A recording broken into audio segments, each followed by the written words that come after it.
the way it works is if you know what you're worth, then go out and get what you're worth. That's from one of my mentors from the Rocky series, Sylvester Stallone. If you know what you're worth, go out and get what you're worth. But don't be a victim because of somebody else or some situation. Refuse to lose. Go to battle and burn your ships. And yeah, you might live in your car. You might eat top ramen. You might even have to go to a food bank. You might even have to sleep under a bridge with a newspaper. But do whatever it is that you must do to set yourself free from your current reality if your current reality isn't serving you well. And that's what I want to say. I've studied over the last 5 years religiously what I consider successful business people, so people who are financially successful.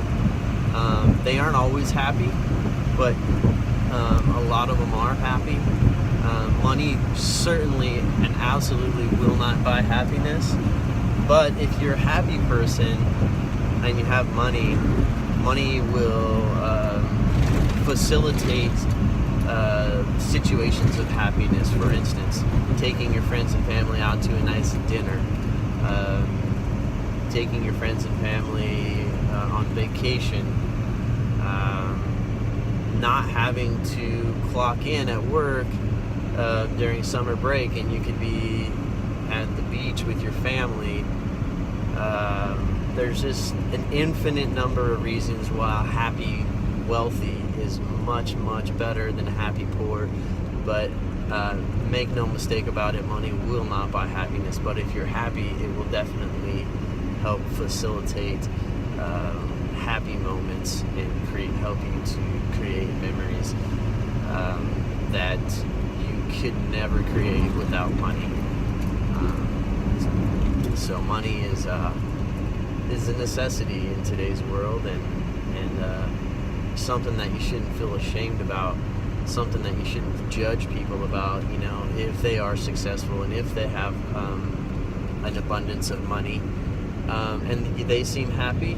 You should talk to them. You should ask them what they do to set things in motion, and I guarantee you'll find that anybody who has money over any period of time has a belief system that allows them to be successful financially, because that's what it is.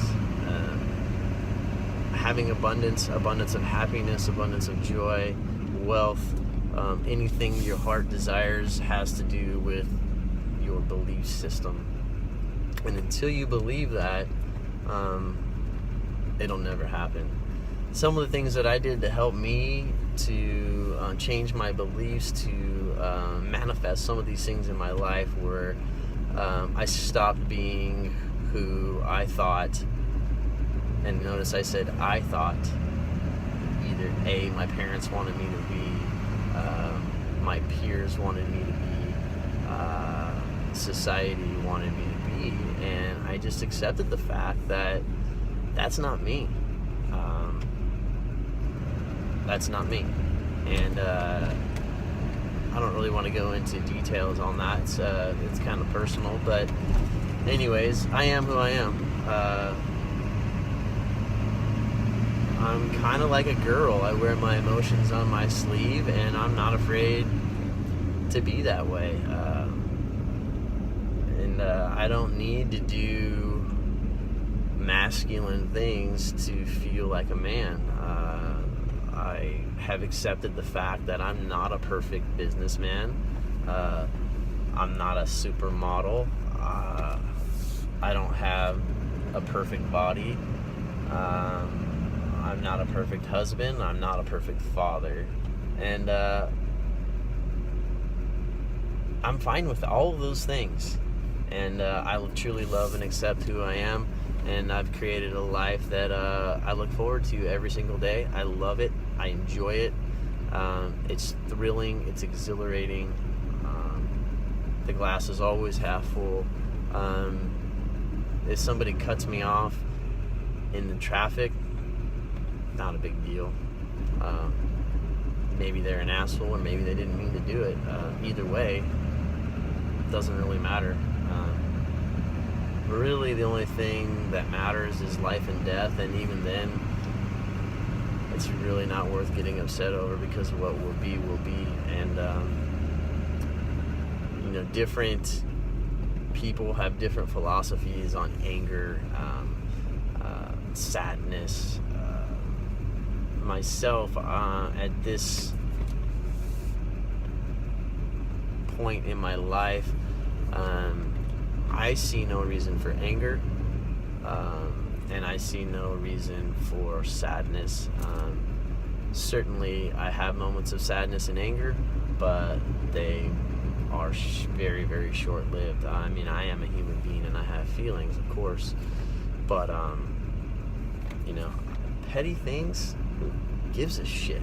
I mean, really, the number one happiness killer is judgment.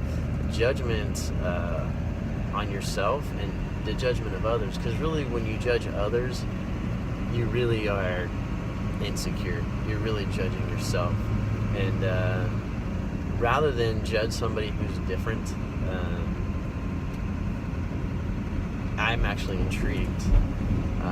Somebody who expresses themselves openly, whether it be gay, tons of tattoos, fitness body, whatever the case may be, the people who stand out as different, who don't fit society's molds, those are the people that you can learn something from. You really can learn something from everybody, but acceptance, I guess, is what my point is. And if somebody hasn't done something to you personally, and you don't know for sure that they are a bad person or whatever, even if they are a bad person, they only know what they know. And you don't have to be friends with them, and you don't have to embrace what they're doing or approve of what they're doing. But fact of the matter is, they only know what they know. Even the baddest gangster, it's not really his fault. He only knows what he knows, and he's doing what he has to do, what he thinks he has to do to survive. And that goes for all of us, really.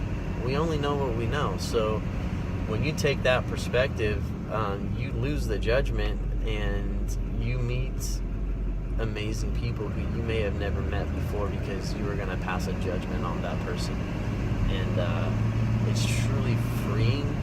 I don't know if you guys have ever experienced this, but I've often experienced this, where I felt like I was packing around a backpack with 20, 30, 40, at times 100 pounds in it. And it weighs you down. It gives you, what do they call that? Resting bitch face, because you're tired. You're tired of carrying that weight, and you start to carry that in your face. You get a permanent frown and unattractive facial features, because the weight that you're putting on yourself is weighing you down. It's sucking the life out of you, and you're gonna basically look the way you feel. So if you are miserable, you're gonna look miserable. And I don't know about you, but I don't really want to look miserable. And I want to be fit. I want to be free from that weight, free from that burden. And I just want to share it. I really just want to share it, because I know for a fact that there's a lot of people out there struggling, because they send me private messages, which I absolutely adore, and that's the reason why I do videos like this. That's the reason why I do my thought of the day, sharing with you the things that I think were beneficial to me, and they might be beneficial to you. People will laugh and smock at guys like Anthony Robbins.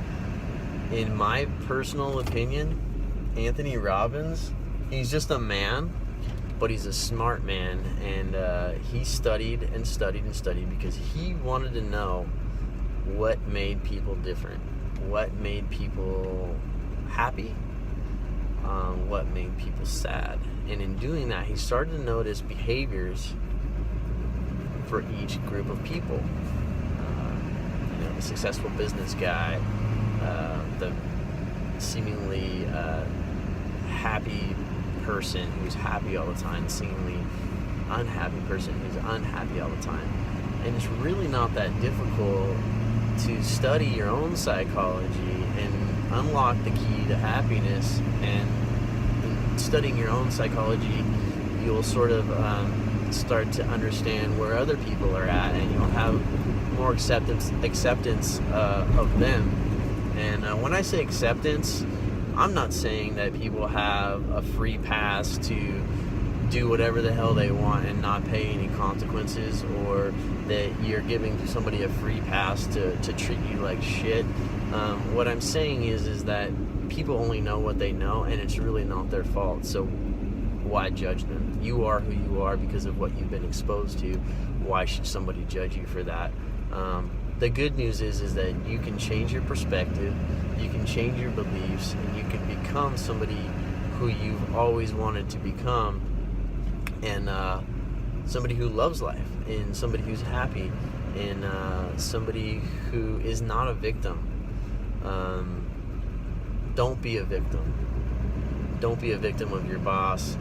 Don't be a victim of the government. I've been there, and it's a lonely, miserable, dead-end place to live. So get out of that space and find a way to change.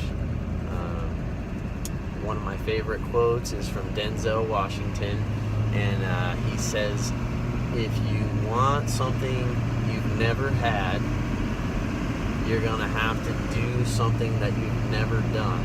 And it's just another way of saying, if you do the same thing, you're going to get the same results. The definition of insanity is doing the same thing over and over again and expecting a different result. So don't expect to be wealthy and happy if you're poor and miserable, if you're not going to go the extra mile to study and research and try and fail.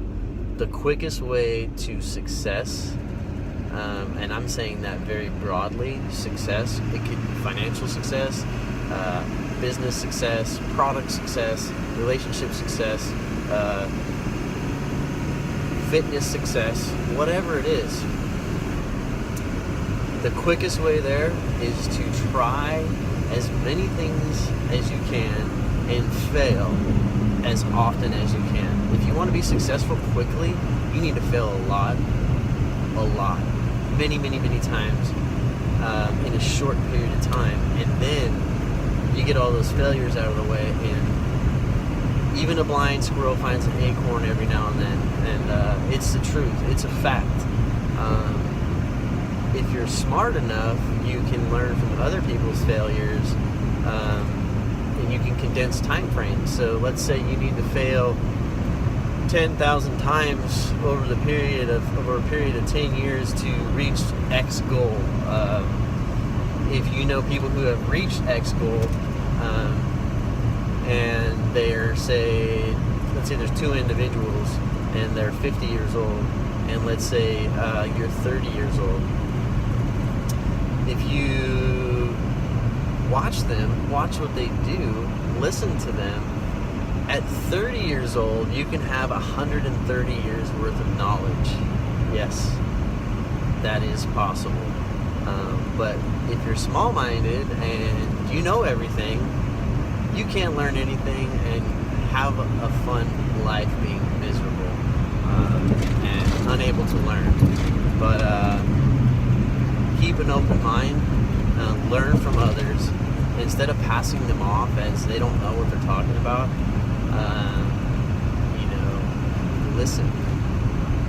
Listen, active listening, that's another one. And I used to have a big problem with this, and it's something that I still struggle with. I'm so excited to share my thoughts with people that I start formulating a thought before they're even done speaking. Well, if I'm thinking about my thoughts before they're done speaking, how am I actually hearing what they're saying? I'm not. And this is something I wasn't aware of. Again, I only know what I know based on what I've experienced. And active listening is not formulating any thoughts.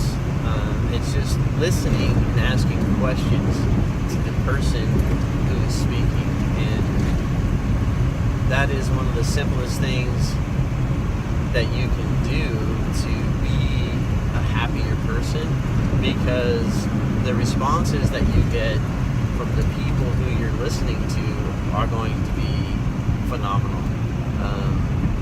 One of the biggest problems that we have in today's society is nobody feels heard.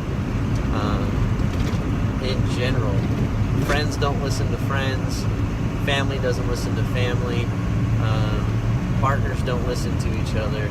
And for me, it wasn't that I didn't care.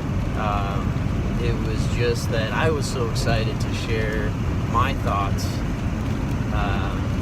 that I didn't listen. So now I realize that my thoughts aren't that big of a deal. In fact, their thoughts are a big deal, because by listening to them, you're going to change that person's life, and they are going to love and respect you beyond anything you could possibly imagine, because you're listening to them. And that's really all we all want, is to be heard. And be a good friend, be a good father, be a good husband, and listen. In fact, if there's one thing that I could ask you to remember out of this video that would be the most impactful in your life, I would say become a good active listener. Don't worry about what you have to say. It's not a big deal. In that situation, you aren't a big deal. The person who's speaking is a big deal. That's it. That's all I got.